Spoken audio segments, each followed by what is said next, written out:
África es un continente que tiene unos 1.100 millones de habitantes. Veamos cuáles son las 4 ciudades más peligrosas de África. Johannesburgo es una ciudad sudafricana que tiene unos 5,6 millones de habitantes. Es la más grande, rica y poblada de la nación, estando considerada centro financiero del país.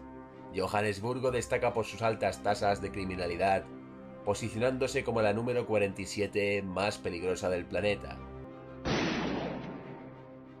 Nelson Mandela Bay es una población que tiene unos 1,1 millones de habitantes.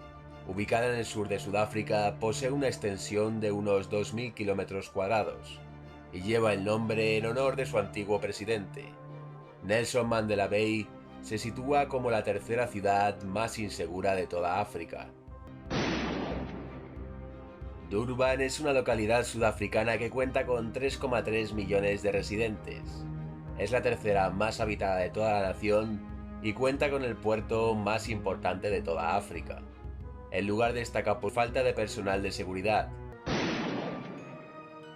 Ciudad del Cabo es una ciudad de Sudáfrica que tiene unos 3,5 millones de habitantes. Es una de las capitales del país, siendo la más turística y segunda más poblada. Cape Town se sitúa como la localidad más insegura de toda África y la novena más peligrosa de todo el mundo. Vídeo creado por petición de Leonardo Suárez Contreras.